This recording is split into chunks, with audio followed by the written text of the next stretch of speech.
বুজি পোৱাৰ কথা, এই বুজি পোৱা কথাটো কেতিয়াবা হাগ্ৰামা মহিলাই আৰু তেখেতৰ কোম্পানীবিলাক মিছলিড কৰিব বিচাৰে। তেতিয়া মই দেখিছোঁ যে দেহাচাৰ বসুমতাৰী যিজন ব্যক্তিয়ে বড়ো জাতিৰ কাৰণে সদায় এণ্টি কাম কৰি আছে, বিটিয়াৰবাসীৰ কাৰণে সদায় মানে এণ্টি কাম কৰি আছে। দেহাচাৰ বসুমতাৰ ডাঙৰীয়া তেখেতে ইএম আছিলে এটা সময়ত। তেখেতে ইএম থকা সময়ত, তেওঁলোকে পাৱাৰত থকা সময়ত বিটিয়াৰবাসীৰ কাৰণে কিমানখিনি কাম কৰিলে, এইটো এটা প্ৰশ্নবোধক চিন হয়। তেওঁলোকে পাৱাৰত থাকিলে কামবিলাক কৰিব নোৱাৰে। যেতিয়া তেওঁলোকক গাদীচ্যুত কৰা হয়, তেওঁলোকে মানে ডাঙৰ ডাঙৰ কথাবিলাক ক'ব বিচাৰিছে। কিন্তু 17 বছৰ তেওঁলোকে ৰাইজৰ কাৰণে কি কৰিলে, কোকৰাঝাৰবাসীৰ কাৰণে কি কৰিলে, বিটিয়াৰবাসীৰ কাৰণে কি কৰিলে, এইটো ডাঙৰ এটা প্ৰশ্ন। গতিকে মই তেওঁলোকক অনুৰোধ জনাব বিচাৰিছোঁ যে আপোনালোকে যদি আপোনালোকৰ ইছ্যু এতিয়া নাই, তেতিয়াহ'লে আপোনালোকে ৰাইজৰ দুখ দশাবিলাক মানে বুজিবৰ কাৰণে ৰাইজৰ কাষত যাওক। আপোনালোকে তেওঁলোকৰ লগত কথা পাতক। আপোনালোকে পাৱাৰত থাকি পেলাই কোনোদিনা ৰাইজক গুৰুত্ব দিয়া নাছিলে। গতিকে এতিয়া আপোনালোকৰ সময় আহিছে যে আপোনালোকে অকণমান কিছুমান বস্তুবিলাক মানে প্ৰাচিত কৰক। মই অনুৰোধ কৰিছোঁ আপোনালোকৰ এইটো প্ৰাচিত কৰাৰ সময়। এতিয়া এটা কথাটো আমি জানিব লাগিব যে বিটিয়াৰবাসী যে আমাৰ মানুহবিলাক অকণমান মানে চিনচিয়াৰিটিটো মেইনটেইন কৰিব লাগে। কাৰণ ৰাজনৈতিক দলবিলাক এতিয়া ইলেকশ্যন যেতিয়া আহিব, তেতিয়াহ'লে বিভিন্ন ইছ্যুবিলাক ক্ৰিয়েট কৰিব বিচাৰিব। গতিকে এই ইছ্যুবিলাকৰ পৰা আমি কেনেকৈ মানে পৰিত্ৰাণ পাব পাৰোঁ, এইটো আমি চাব লাগিব। আমি আলোচনাৰ মাধ্যমেৰে কিছুমান মানে কামবিলাক কৰিব পাৰোঁ। এতিয়া হাগ্ৰামা মহিলাৰ ফৰ্মুলাটো চবেই জানে, তেওঁ সুবিধাবাদী ৰাজনীতি, তেওঁ সদায় মানে সুবিধাৰ কাৰণে ৰাজনীতি কৰি আছে, নিজৰ পাৱাৰ কাৰণে ৰাজনীতি কৰি আছে। তেওঁ মানে সদায় মাছৰ তেলত মাছটো ভাজিবৰ কাৰণে চেষ্টা কৰি আছে। আজি এইকাৰণে হাগ্ৰামা মহিলাৰ বিটিয়াৰবাসীয়ে ট'টেলি মানে প্ৰত্যাখ্যান কৰিছে, তেওঁলোকক মানে ৰিজেক্ট কৰিছে। এতিয়া কথাটো হ'ল কি, নমস্কাৰ সন্মানীয় সাংবাদিক বন্ধুসকল, আজি বিশেষ মুহূৰ্তত এটি বিশেষ প্ৰেছ মিট এইকাৰণে আমন্ত্ৰণ কৰা হৈছে যে বিটিয়াৰবাসীক আমি কিছুমান গুৰুত্বপূৰ্ণ কথা উত্থাপন কৰিব লাগে বুলি আমাৰ UPPL ৰাজনৈতিক দলৰ পৰা আমি অনুভৱ কৰিছোঁ। আমি আজি তাৰিখত দেখিবলৈ পাইছোঁ যে আজি বিটিআৰৰ প্ৰথমটো দিনৰ যি বাজেট ছেশ্যন, এছেম্বলি ছেশ্যন চলি আছিলে, এই সময়তে বিটিআৰৰ এটি ৰাজনৈতিক দল BPF তেওঁলোকে ধৰ্ণা কাৰ্যসূচী ৰূপায়ণ কৰিছে। আমি দেখিবলৈ পাইছোঁ তেওঁলোকে কিছুমান তাতে ইছ্যুবিলাক উত্থাপন কৰিবলৈ চেষ্টা কৰিছে। কিন্তু আমি যিমানখিনি অনুভৱ কৰিছোঁ, বিটিআৰ ৰাইজৰ মৌলিক সমস্যা বা ইছ্যু তেওঁলোকৰ হাতত আজি তাৰিখত নাই। তেওঁলোকে জাষ্ট তেওঁলোকৰ ৰাজনৈতিক মুনাফাৰ কাৰণে কিছুমান কথাবিলাক আবুল তাবুল বকি আছে বুলি আমি অনুভৱ কৰিছোঁ। আজি আমি বিটিআৰবাসী হৈ আমি অনুভৱ কৰিছোঁ যে সন্মানীয় আমাৰ বিটিআৰ প্ৰধান প্ৰমোদ বড়ো ডাঙৰীয়াৰ যি নেতৃত্বত UPPLৰ যি গভমেণ্ট বা এলায়েন্স গভমেণ্ট চলি আছে, এই এলায়েন্স গভমেণ্ট 3 বছৰ হৈছে। এই 3 বছৰত আমাৰ বিটিআৰবাসীয়ে যথেষ্টখিনি ভালে সংখ্যক উন্নতিৰ দিশত আগবাঢ়িবলৈ পাৰিছে। লগতে ইয়াতে চিৰস্থায়ী এটা পৰিৱেশ, এটা শান্তি এটা বিৰাজ কৰিছে, যিটো নেকি যোৱা 17 বছৰত সদায় আমি ভয় এটা অনুভৱ কৰিছিলোঁ যে আমি বাহিৰত ওলাই গ'লে আকৌবাৰ ঘৰত আহি পাম নে নাপাম। বিভিন্ন শংকা আমাৰ মাজত আছিলে, জাতিৰ মাজত ভেদাভেদ আছিলে। এই গোটেইখিনি কথা প্ৰমোদ বড়ো ডাঙৰীয়াৰ নেতৃত্ব লোৱাৰ পিছত বিটিআৰত নাইকিয়া হৈছে। এই কথাকে কিছুমান মানুহ ডাইজেষ্ট বা হজম কৰিব নোৱাৰি তেওঁলোকৰ ৰাজনৈতিক মুনাফাৰ কাৰণে কিছুমান কথাবিলাক তেওঁলোকে মাজে মাজে উত্থাপন কৰিবলৈ চেষ্টা কৰিছে, যিটোৰ লগত তেওঁলোকৰ ইছ্যুৰ লগত ৰাইজৰ কোনো সমস্যা সমাধানৰ তেওঁলোকৰ এজেণ্ডা নাই। আমি দেখিবলৈ পাইছোঁ তেওঁলোকে মানুহক BPF বুলি কোৱা যিটো ৰাজনৈতিক দল, তেওঁলোকে সদায় মানুহক মিছলিড কৰি আছে। আৰু এইকাৰণে 17 বছৰে তেওঁলোকৰ যি ধন বল বাহুবল আৰু তেওঁলোকৰ যি দাদাগিৰি, এই দাদাগিৰিৰ লগত মানুহক যেনেকৈ দমন নীতিৰে তেওঁলোকে চলাই আছিলে, এইটো মোটামুটি সমাপ্ত হৈছে। তেওঁলোকে এতিয়া ছাৰ্ভাইভেলৰ যুদ্ধ কৰি আছে। এতিয়া লাষ্ট যি তেওঁলোকে ৰণ ইয়াৰ দিবলৈ চেষ্টা কৰি আছে, য'ত নেকি তেওঁলোকে মানুহক বিটিআৰবাসীক তেওঁলোকে স্কেপ গডৰ দৰে ব্যৱহাৰ কৰিবলৈ লৈছে।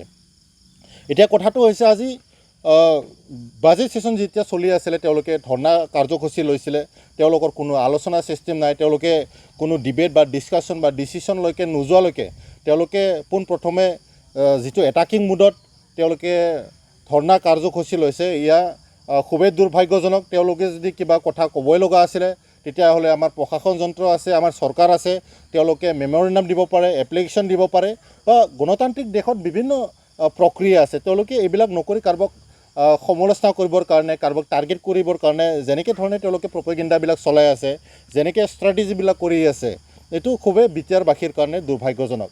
এতিয়া কথাটো হ'ল কি, তেওঁলোকে RNB চিভিল হস্পিটেলৰ যি ইছ্যু, এইটো লৈ পেলাই এটা ডাঙৰ এটা কেওটিক চিটুৱেশ্যন সৃষ্টি কৰিব বিচাৰিছে নেকি আমাৰ প্ৰশ্ন হৈছে এতিয়া RNB চিভিল হস্পিটেলৰ যি হিষ্টৰী আমি চাইছোঁ এয়া সঁচাকৈ কোকৰাঝাৰবাসীৰ কাৰণে বা সমগ্ৰ বিটিআৰবাসীৰ কাৰণে এক গুৰুত্বপূৰ্ণ ভূমিকা লৈছে আমাৰ ইয়াতে কোনো সন্দেহ নাই আৰু কোকৰাঝাৰবাসীৰ কাৰণে আমি সদায় মানে RNB চিভিল হস্পিটেলটো জীয়াই থকাটো আমি বিচাৰোঁ কিন্তু ইয়াৰ আগতে আমি হিষ্টৰীটো অকণমান চাব লাগিব RNB চিভিল হস্পিটেল থকাৰ পিছতো সেই সময়ত যেতিয়া BTCৰ গাদীৰ শাসনত আছিলে সন্মানীয় হাগ্ৰামা মহিলাই ডাঙৰীয়া যেতিয়া চিফ হৈ আছিলে সেই সময়ত তেওঁ কিছুমান গাইডলাইন পঢ়িছিল নে নাই তেওঁ সেই সময়ত অকণমান ষ্টাডি কৰিছিল নে নাই যেতিয়া তেওঁ সেই সময়ত মাটি এলোকেশ্যন কৰিছিলে মাটি বিচাৰিছিলে মেডিকেল কলেজৰ কাৰণে কোকৰাঝাৰ মেডিকেল কলেজ হস্পিটেলৰ কাৰণে যেতিয়া তেওঁলোকে মাটিবিলাক চাইছিলে সেই সময়তো তেওঁ চিফ আছিলে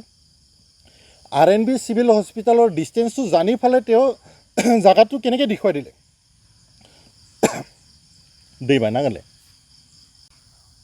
এতিয়া RNB চিভিল হস্পিটেলক লৈ তেওঁলোকে ধৰ্ণা কাৰ্যসূচী চলাই আছে গণতান্ত্ৰিক দেশত তেওঁলোকৰ অধিকাৰ আছে আমি তেওঁলোকৰ অধিকাৰৰ পৰা বঞ্চিত কৰিব বিচৰা নাই কিন্তু কথাটো হ'ল কি RNB চিভিল হস্পিটেলৰ কাৰণে তেওঁলোকে যিটো ধৰ্ণা কাৰ্যসূচী আজি লৈছে এইটো খুবেই দুখজনক তেওঁলোকে আজি কিছুমান কথা ক'ব বিচাৰিছে কিন্তু আমি হিষ্টৰীটো চাব লাগিব মই বাৰে বাৰে কৈছোঁ যে RNB চিভিল হস্পিটেল এটা সংগ্ৰামৰ মাজেদি হয় এটা হস্পিটেল ইয়াৰ লগত আমাৰ সকলোৰে ইমোশ্যন জড়িত হৈ আছে কিন্তু কথাটো হ'ল কি সেই সময়ত যেতিয়া শাসনভাৰত হাগ্ৰামা মহিলা ডাঙৰীয়া চিফ হৈ আছিলে তেওঁতো জানিব লাগিছিল যে RNB চিভিল হস্পিটেলটো যদি সঁচাকৈ কোকৰাঝাৰৰ মজমজিয়াত যদি জীয়াই থাকিব লগা হয় তেতিয়াহ'লে আমি নিশ্চয়কৈ মেডিকেল কলেজখন যথেষ্ট ডিষ্টেঞ্চত যিটো আমাৰ গাইডলাইনে কয় মেডিকেল কাউন্সিলৰ যিটো গাইডলাইনে কয় সেইটো মানে তেওঁলোকে সেই সময়ত ষ্টাডি কৰিব লাগিছিলে আমি যিখিনি গম পাইছোঁ তেওঁলোকে সেই সময়ত ষ্টাডি কৰিছিলে কিন্তু তেওঁলোকে অৱহেলা কৰিছিলে অৱহেলা কৰাৰ কাৰণে আজিৰ তাৰিখত যিখিনি ধৰ্ণা কাৰ্যসূচী লৈছে যিটো তেওঁলোকে ড্ৰামা কৰি আছে এইটো বিটিআৰবাসীৰ কাৰণে এটা লজ্জাজনক বিষয় আমি বাৰে বাৰে কৈ আছোঁ যে তেওঁলোকৰ হাতত যিটো ইছ্যু নাই তেওঁলোকে ইছ্যু ক্ৰিয়েট কৰিব চেষ্টা কৰি আছে এতিয়া প্ৰথমটো ভুলটো কৰাৰ পিছত তেওঁলোকে শুধৰণিহে কৰিব লাগিছিল মেডিকেল কলেজখন আমাৰ সন্মানীয় প্ৰমোদ বড়ো ডাঙৰীয়া আমাৰ বিটিআৰ CM তেখেতে সম্পন্ন কৰিছে কিন্তু ইয়াৰ আগতে যি মাটি বাৰী চোৱাৰ কথা এয়া হাগ্ৰামা মহিলা ডাঙৰীয়া কৈছে বা তেওঁ সেই সময়ত চিফ যিটো আছিলে তেওঁ মানে সম্পূৰ্ণ এইটো চোৱা চিতা কৰা যিটো পাৱাৰ আৰু ফাংচনটো সেই সময়ত পাইছিলে তেওঁ সেইটো সুযোগটো পাইছিলে কিন্তু এই সুযোগটো তেওঁ অপব্যৱহাৰ কৰি ফালে আজি RNB চিভিল হস্পিটেলটো তিলকৈ শেষ হৈ যাবৰ কাৰণে এৰি দিছিলে সেই সময়ৰ হাগ্ৰামা মহিলাই আজি প্ৰমোদ বড়ো ডাঙৰীয়াক সমালোচনা কৰিলে নহ'ব আজি আমি গোটেই বিটিআৰবাসীৰ যি ইমোশ্যন বিটিআৰবাসীৰ যিটো নিডছ সেইটো আমি চাব লাগিব আজি বিটিআৰবাসীয়ে বিচাৰিছে যে কোকৰাঝাৰ মেডিকেল কলেজখন মানে চিৰস্থায়ী হওক এইটো জীয়াই থাকিব লাগে আৰু যিমানখিনি নৰ্মছ যিমানখিনি তাতে ৰুলছ এণ্ড ৰেগুলেশ্যন আছে এইখিনি আমি চবে মানি চলিব লাগিব যদি আমি মেডিকেল কলেজখন সঁচাকৈ জীয়াই থকাটো বিচাৰোঁ তেতিয়াহ'লে আমি পলিটিকেলি মিছগাইডেড হ'লেতো নহ'ব এতিয়া হাগ্ৰামা মহিলাৰী ডাঙৰীয়া প্ৰমীলা ৰাণী ব্ৰহ্মক আগুৱাই দিছে তেওঁ এই বয়সত মানে ধৰ্ণা কাৰ্যসূচী কৰি আছে তেওঁৰ বয়সটো চাই পেলাই আমি সঁচাকৈ মানে চিন্তিত হৈছোঁ মই সন্মানীয় হাগ্ৰামা মহিলা ডাঙৰীয়াক অনুৰোধ কৰিব বিচাৰিছোঁ এই বয়সত প্ৰমীলা ৰাণী ব্ৰহ্ম ডাঙৰীয়া নেকি আপুনি আগুৱাই দিব নালাগে যদি আন্দোলন কৰে আপুনি নিজে ওলাই আহক এজন বয়সীয়াল মানুহক আপুনি এনেকৈ বৰষুণত এনেকৈ ৰ'দত আনি থাকিলে অকণমান আমাৰো মানে মানৱতাৰ খাতিৰত দুখ লাগে আপোনালোকৰ কথাটো আমিও শুনি আছোঁ আমি চাই আছোঁ কিমান যুক্তিযুক্ততা আছে কিন্তু কথাটো হ'ল কি হাগ্ৰামা মহিলাৰে আজিৰ তাৰিখত ধৰ্ণা দিয়াৰ নিজৰ মানে এটা সৎ সাহস নাই এইটো তেওঁ হেৰাই লৈছে কিহৰ কাৰণে হেৰাই লৈছে যিটো তেওঁ মানে প্ৰথমতে এইটো ডাঙৰ এটা ব্লাণ্ডাৰ মিষ্টেক কৰি সেই সময়তে থৈ গৈছিলে এইকাৰণে তেখেতে আজি ৰাইজৰ আগত আহি পেলাই কথা ক'বৰ সাহসটো পোৱা নাই যিটো ভুলটো তেওঁ প্ৰথমতে কৰিলে গতিকে এতিয়া তেওঁ ভুলটো কৰাৰ পিছত সন্মানীয় আমাৰ বিটিআৰ CM প্ৰমোদ বড়ো ডাঙৰীয়াক যিটো মানে দায় দোষ জাপিব বিচাৰিছে এইটো কোনো মতে গ্ৰহণযোগ্য নহয় আৰু বিটিআৰবাসীয়ে এইটো কেতিয়াও মানি নলয় এতিয়া বিটিআৰবাসীয়ে দুখ পাইছে হাগ্ৰামা মহিলাৰ হাতস্বৰূপ এটা সময়ৰ কেবিনেট মিনিষ্টাৰ প্ৰমীলা ৰাণী ব্ৰহ্ম এটা সময়ত ফৰেষ্ট ডিপাৰ্টমেণ্টৰ মিনিষ্টাৰ আছিলে সি কেবিনেট ৰেংকৰ এতিয়া সেই সময়ত তেওঁ কিমানখিনি ভাল এক্টিভিটিছ কৰিছিলে ৰাইজৰ কাৰণে অসমবাসীৰ কাৰণে কি কাম কৰিলে এই কথাবিলাক ৰাইজে আজিৰ তাৰিখত বিশ্লেষণ কৰিছে তেওঁ ফৰেষ্ট মিনিষ্টাৰ থকা সময়ত কিমানখিনি গড় হত্যা হ'ল তেখেতে থকা সময়ত কিমানখিনি ট্ৰাইবেল মানুহ সেই মানে ফৰেষ্টৰ পৰা ইভিকশ্যন হ'ল বা বিভিন্ন জাগাত যিবিলাক মানুহ জেনুইন মানুহ এইবিলাক জেনুইন মানুহবিলাকক যেনেকৈ এভিকশ্যন কৰা হ'ল সেইবিলাক কথা পাহৰি যোৱা নাই আজিৰ তাৰিখত। এতিয়া তেওঁলোকে পাৱাৰটো নোহোৱাৰ কাৰণে আবুল তাবুল বকি থাকিলে কোনোবা তেওঁলোকক একচেপ্ট কৰিব বোলে এইটো কথা নাই। এতিয়া বিটিআৰবাসীয়ে ভালদৰে জানে যে প্ৰমীলা ৰাণী ব্ৰহ্মক হাগ্ৰামা মহিলা ডাঙৰীয়া আন্দোলন কৰিব দি আছে। ইলেকশ্যন কাষত অহাৰ কাৰণে তেওঁলোকে চিটুৱেশ্যন ক্ৰিয়েট কৰিব বিচাৰিছে। মই তেওঁলোকক অনুৰোধ জনাইছোঁ, আপোনালোকে যদি পলিটিক্স কৰে, সঁচা সঁচিকৈ যদি বিটিআৰবাসীৰ কাৰণে আপোনালোকে উন্নতি বিচাৰিছে, তেতিয়াহ'লে আপোনালোকে কিছুমান বস্তু আলোচনাৰ মাধ্যমেদি যাব লাগে আৰু আপোনালোকে কিছুমান বস্তুবিলাক আপোনালোকে এডমিট কৰিব লাগিব। আপোনালোকে সদায় ক্ৰেডিটটো ল'ব বিচাৰিলে নহ'ব। আপোনালোকে কৈছিলে যে প্ৰমোদ বড়ো একো কৰিব পৰা নাই বুলি ফালে, যেতিয়া প্ৰমোদ বড়োৱে আপোনালোকৰ মেডিকেল কলেজটো সম্পন্ন কৰিলে বিটিআৰবাসীৰ কাৰণে, এতিয়া আপোনালোকে কৈছে যে এইটো বুলি। কিন্তু কথাটো হ'ল কি, আপোনালোকে এটা চৰকাৰ প্ৰশাসন যন্ত্ৰ চলোৱাৰ পিছত যদি এনেকৈ আপোনালোকে পিছত মানুহক ঠগবাজ কৰিব বিচাৰে, এইটোতো নহ'ব। আপোনালোকে 17 বছৰৰ যিটো অভিজ্ঞতা পালে, এই অভিজ্ঞতাটো মানে সদায় আপোনালোকে মানুহক ঠগবাজি কৰোঁতে, মানুহক মিছা কথা কওঁতে পাৰ কৰিলে এইটো নহ'ব। আপোনালোকক মই অনুৰোধ কৰিছোঁ যে আপোনালোকে কমচে কম আজিৰ তাৰিখত এডমিট কৰক যে সেই সময়ত যে হাগ্ৰামা মহিলাৰ ডাঙৰীয়া যে সেই মাটিটো ঠিক কৰিছিলে, এইটো আপোনালোকে এডমিট কৰিব লাগিব। আজিৰ তাৰিখত আপোনালোকে পোনপটীয়াকৈ কাৰোবাক মানে দোষাৰোপ কৰিব বিচাৰিলেই নহ'ব। গতিকে মই হাগ্ৰামা মহিলাৰ ডাঙৰীয়াক অনুৰোধ কৰিছোঁ, আপুনি মিডিয়াৰ আগত আহি পেলাই আপুনি এডমিট কৰিব লাগে যে সেই সময়ত মই ভুল কাম কৰিছিলোঁ, যাৰ কাৰণে আজিৰ তাৰিখত RNB চিভিল হস্পিটেলৰ অৱস্থাটো এইটো হৈছে।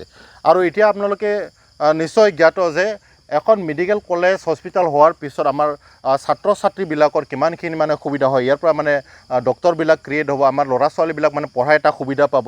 গতিকে এইবিলাক বহুত ডাঙৰ কথাবিলাক আপোনালোকে আজিৰ তাৰিখত বুজি পায়। কিন্তু আপোনালোকৰ যি বুজি পোৱাৰ কথা, এই বুজি পোৱা কথাটো কেতিয়াবা হাগ্ৰামা মহিলাই আৰু তেখেতৰ কোম্পেনীবিলাক মিছলিড কৰিব বিচাৰে। তেতিয়া মই দেখিছোঁ যে দেৰহাছাৰ বসুমতাৰী যিজন ব্যক্তিয়ে বড়ো জাতিৰ কাৰণে সদায় এণ্টি কাম কৰি আছে, বিটিআৰবাসীৰ কাৰণে সদায় মানে এণ্টি কাম কৰি আছে। দেৰহাছাৰ বসুমতাৰী ডাঙৰীয়া তেখেতে EM আছিলে এটা সময়ত। তেখেতে EM থকা সময়ত, তেওঁলোকে পাৱাৰত থকা সময়ত বিটিআৰবাসীৰ কাৰণে কিমানখিনি কাম কৰিলে, এইটো এটা প্ৰশ্নবোধক চিন হয়। তেওঁলোকে পাৱাৰত থাকিলে কামবিলাক কৰিব নোৱাৰে, যেতিয়া তেওঁলোকক গাদীচ্যুত কৰা হয় তেওঁলোকে মানে ডাঙৰ কথাবিলাক ক'ব বিচাৰিছে।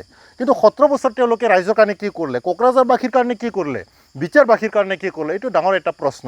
গতিকে মই তেওঁলোকক অনুৰোধ জনাব বিচাৰিছোঁ যে আপোনালোকে যদি আপোনালোকৰ ইছ্যু এতিয়া নাই, তেতিয়াহ'লে আপোনালোকে ৰাইজৰ দুখ দশাবিলাক মানে বুজিবৰ কাৰণে ৰাইজৰ কাষত যাওক, আপোনালোকে তেওঁলোকৰ লগত কথা পাতক। আপোনালোকে পাৱাৰত থাকি ফালে কোনোদিনা ৰাইজক গুৰুত্ব দিয়া নাছিলে। গতিকে এতিয়া আপোনালোকৰ সময় আহিছে যে আপোনালোকে অকণমান কিছুমান বস্তুবিলাক মানে প্ৰাচিত কৰক। মই অনুৰোধ কৰিছোঁ আপোনালোকৰ এইটো প্ৰাচিত কৰাৰ সময়।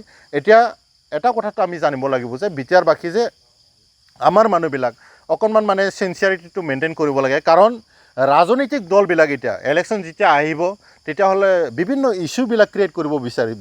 গতিকে এই ইছ্যুবিলাকৰ পৰা আমি কেনেকৈ মানে পৰিত্ৰাণ পাব পাৰোঁ, এইটো আমি চাব লাগিব। আমি আলোচনাৰ মাধ্যমেৰে কিছুমান মানে কামবিলাক কৰিব পাৰোঁ। এতিয়া হাগ্ৰামা মহিলাৰ ফৰ্মুলাটো চবেই জানে, তেওঁ সুবিধাবাদী ৰাজনীতি, তেওঁ সদায় মানে সুবিধাৰ কাৰণে ৰাজনীতি কৰি আছে, নিজৰ পাৱাৰ কাৰণে ৰাজনীতি কৰি আছে। তেওঁ মানে সদায় মাছৰ তেলত মাছটো ভাজিবৰ কাৰণে চেষ্টা কৰি আছে। আজি এইকাৰণে হাগ্ৰামা মহিলাৰ বিটিআৰবাসীয়ে ট'টেলি মানে প্ৰত্যাখ্যান কৰিছে, তেওঁলোকক মানে ৰিজেক্ট কৰিছে। এতিয়া কথাটো হ'ল কি, দেৰহাছাৰ বসুমতাৰী বা প্ৰমীলা ৰাণী ব্ৰহ্মই যিমান চিঞৰি নকক লাগিলে, তেওঁলোকৰ কথা কোনো নুশুনে আৰু তেওঁলোকে চবেই মানে এতিয়া এক্সপায়াৰি ডেট গৈছে। মই তেওঁলোকক আকৌ অনুৰোধ কৰিছোঁ, তেওঁলোকে যাতে যিখিনি ভুল কাম কৰিলে, চৰকাৰত থকা সময়ত যিখিনি পাপ কাম কৰিলে, তেওঁলোকে অতি সোনকালে প্ৰাচিত কৰিব লাগে। ক'ৰবাত মানে মন্দিৰত যাব লাগে, ক'ৰবাত মানে কাৰোবাৰ প্ৰাংগণত যাব লাগে। তেওঁলোকে ৰাইজৰ দুখ দশা যদি কিবা আছে বুজিব চেষ্টা কৰিব লাগে, যে এনে হাৱাতে প্ৰমোদ বড়ো ডাঙৰীয়াক প্ৰতিটো কথাতে তেওঁলোকে সমালোচনা কৰিলেই নহ'ব। তেওঁলোকে অপজিশ্যনত আছে যেতিয়া মানে আমাৰ ভাল কাম কৰাবিলাক, সন্মানীয় প্ৰমোদ বড়ো ডাঙৰীয়াই কাম কৰাবিলাক তেওঁলোকক মানে কিছুমানটো ক্ৰেডিটো দিব জানিব লাগিব। এতিয়া মানে যদি গছৰ পাত এডালো যদি সৰি যায়, তেওঁলোকে এইটো মানে দোষাৰোপ কৰিব বিচাৰিলে প্ৰমোদ বড়ো ডাঙৰীয়াকটো নহ'ব নহয়।